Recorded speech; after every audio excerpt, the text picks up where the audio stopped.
Welcome to the Cast and Blast Grill and Chill podcast, the podcast all about hunting, fishing, hanging out, and having a good time.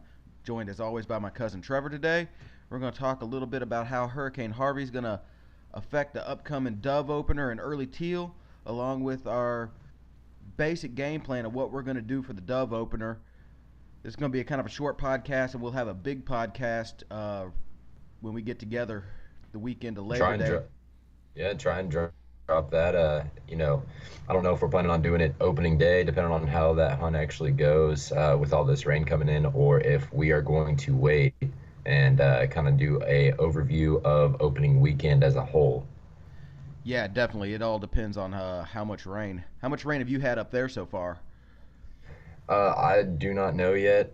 Got to go check the rain gauges and everything like that. But man, it's been raining since about 7 o'clock this morning. I know you've been getting hit, and you are fixing to get hit real hard down there in Navasota. Yeah, we're about to get it. We've done pretty well. The wind's really picked up here over the past couple hours. Haven't especially had a whole lot of rain. When I went to bed last night around 2, I guess, it had already made landfall, there around Port Aransas, Rockport area. Yeah. As a Category 4. I've been looking at some of the pictures of the devastation and stuff. My heart really goes out to those people. I went through Ike a couple years ago and was without power at my place for almost 3 weeks. So it's definitely, kind of on my mind, and my prayers are going out to those people down there.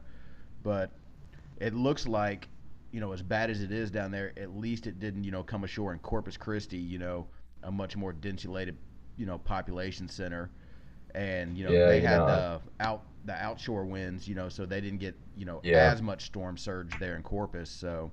Yeah, I texted my buddy with the house down there in Rockport and asked him if he knew how much damage he got, since he's right there on the bay in a channel, and he lives right next door to that fishing guide I went out with a couple months back. I know they hightailed out to Lake Buchanan with his boat. And so they hauled 2 boats down to Lake Buchanan. They've been waiting it out down there in Marble Falls, going down to the Blue Bonnet Cafe down there and eating pie and living it up. Took a, back to school vacation before his kids go back. I think he's got some high school kids and stuff like that. So they just made it into a vacation, man, before the rain hit, and spent a couple of days over there. But he doesn't know how much damage they've got yet. He's got a guy going down there tomorrow. Going to send a bunch of pictures back. And, hopefully they're not in too bad a shape, but I know they got hit real hard. Yeah, they got it. They got the worst of it there in Rockport, Port Aransas, Aransas Pass, all that. So, Now let's talk a little bit about what we think that front pushing up this way is going to do, because this hurricane's pushing up out of the Gulf Coast, coming over Texas, in between 2 high pressure systems, making that hurricane stay locked dead over Texas and just kind of circle back over Texas. Yeah. Hopefully not going to go back into the Gulf and regain strength, but regardless, it's kind of keeping it at a standstill, kind of circling around the whole state. Yeah, we're recording this on Saturday around, what time is it? It's 2:45 p.m. Yeah, it's 2:45. When I looked at the 1 o'clock updated forecast, it might have been the noon forecast, I don't remember, but the forecast tracks, it basically looked like Texas, the cone of uncertainty turned into a circle. It wasn't a cone anymore, and it had tracks going every which direction. So none of the models are agreeing which way it's going, where it's going to go. And the last time I looked a while all the maps back, I saw were a mess. Yeah, it looked like a bowl of ramen noodles. It was a circle with a bunch of squiggly absolutely. lines. I saw a meteorologist just apologizing, like, I know the map's a mess, but we really don't know where it's going to go. It could go here, and they're just drawing lines all over the place. It definitely looked like a bowl of ramen noodles in there. Yeah, it definitely, with that high pressure kind of sitting over New Mexico and stuff, it's already stopped it, and kind of, last time I looked, it was moving due north at 2 miles an hour, and it was kind of Goliad area, I guess, just kind of sitting there. It looked like you guys were about to get hammered with a rain band when I looked at it then. Oh yeah, we got hit by a few. We're getting about 30-mile-an-hour gusts and stuff right now, but nothing too bad. We're gonna get up to 50 later on, up to 50-mile-an-hour gusts. By the time this is all said and done, been checking on the chickens. Made a supply run for them earlier today. I got a rat problem with the chickens right now. So I saw two rats coming out of the chicken coop, and went tractor supply today. Bought a bait station, bought three regular traps, and even went to Academy and was looking for some bobcat urine, but ended up coming back with some fox urine. So we'll see. I mean, if anything helps, I mean, if it's gonna happen, it's gonna happen. So Pellet rifle and a bright light. yeah, I set the traps down in the shed that's right next to the coop, and try and get them in there. And if they get over to the chicken coop, they got a deterrent and a bait station. So if they Yeah. don't care about the deterrent, at least they got a bait station over there that they can go get in and poison themselves. But Maybe you ought to try they're making. eating the eggs. Oh, really? They're cracking open the eggs after they eat all the starter feed on my two chicks, and they're going down to the eggs and cracking them open, eating the insides as much as they can, then dragging off some of the shells with some of the stuff in it still. You might want to try and make you one of those log roll traps. You know, Yeah, the yeah, one of the 5 gallon bucket with a ones PVC they pipe. landed it. Yeah, yeah, man. I'm trying this, see if I can do that. But I mean, with a constant food and water source, it's gonna happen again. So I And gotta figure again, something permanent out. and again, and again, and again. Yeah, definitely. All right, so we're basically preparing here for anywhere from where you are up there in Round Rock, Austin area for what are they saying up there? 12 to 14 inches for you? I'm looking at about 10. About 10? They're saying 20 here. They're saying south of us up to 40. Yeah, they're saying that some areas up to 40 inches of rain. All right. So we've basically just had a huge onshore push with water and everything else. It just flooded out all the marshes. We'll talk duck hunting in a second. So let's talk dove. We got a cold front that just kind of pushed in, which should have started moving mourning doves south for sure. But we just had all this wind and rain, you know, pushing birds off the coast. My thoughts were that this would be good for us if, you know, especially for the white wing hunting. I think, Being in central Texas, yeah, it'll be good for us.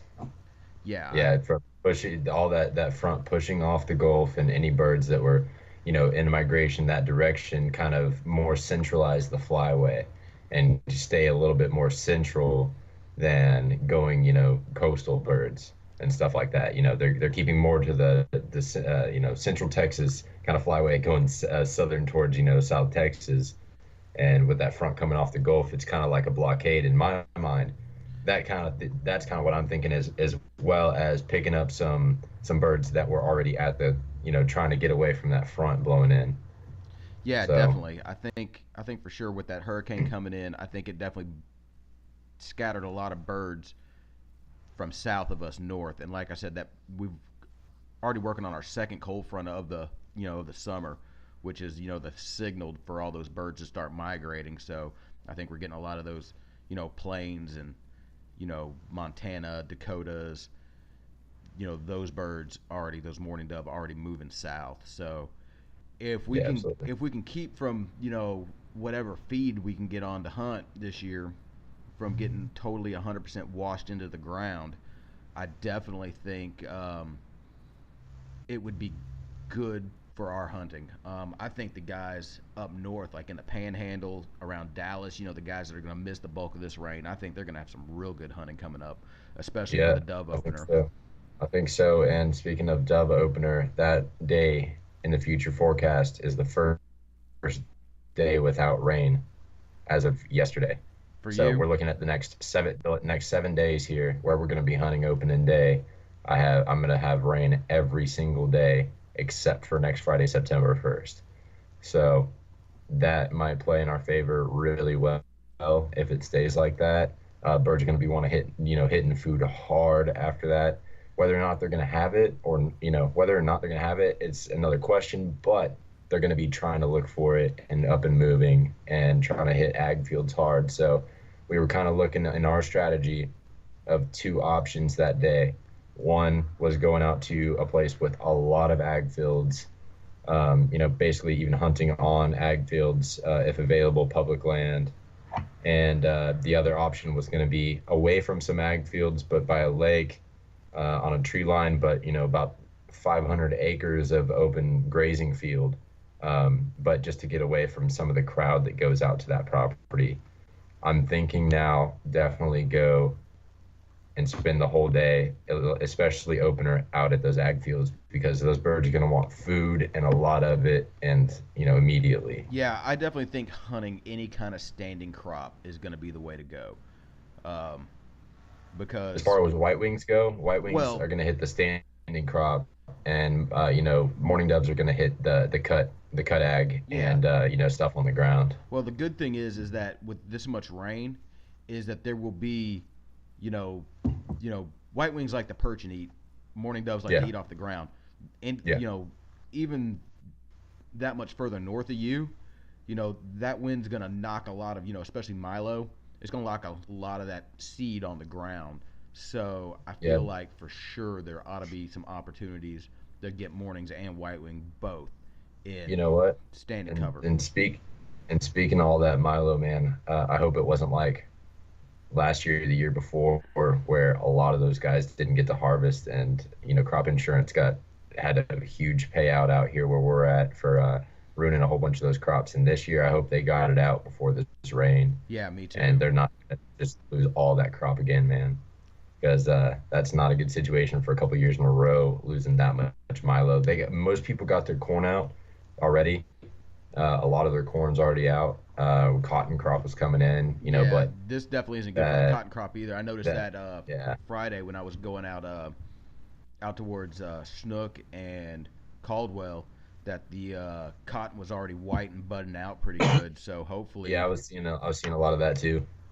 I'm hoping most of those bulbs haven't opened yet and it doesn't ruin a cotton crop because man, that could cost farmers a ton of money.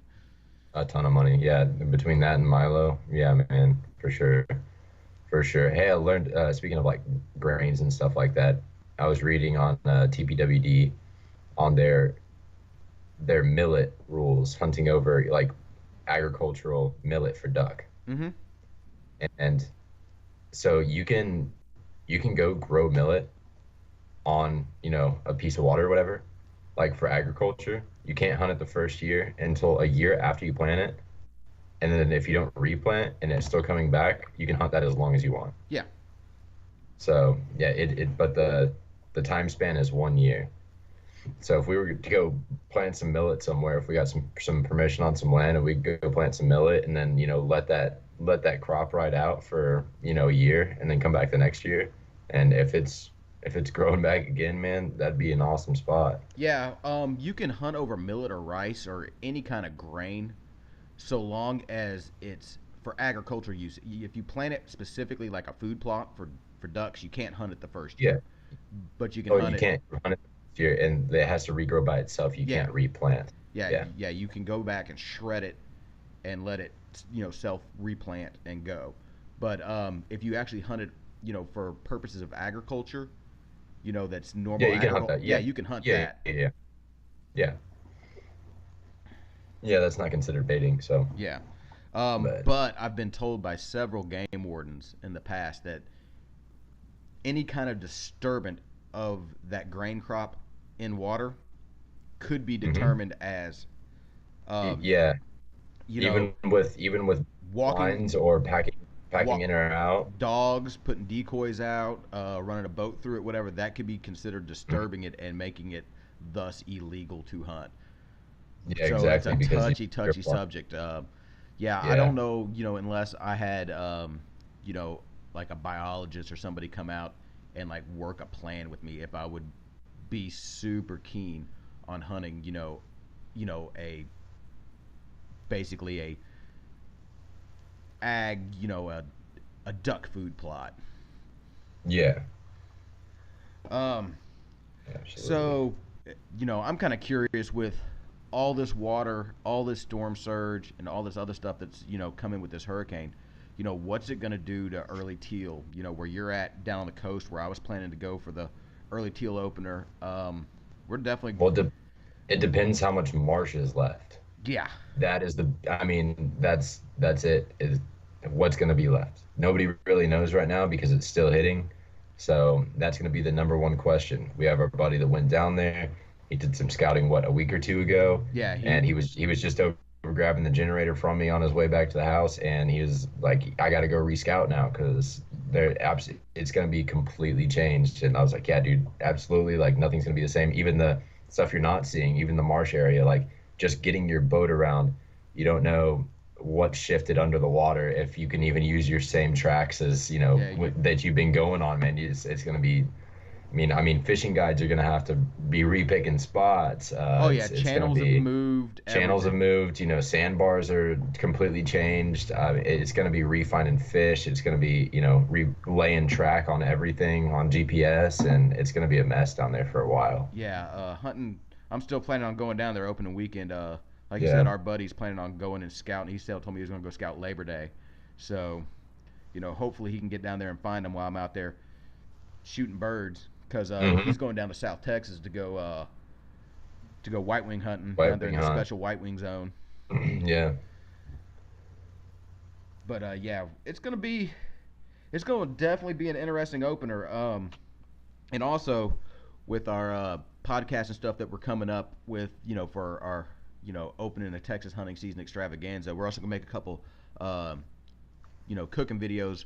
I'm basically cleaning out my fridge and gonna bring it, my freezer, and bringing it to you. I've got a whole gadwall.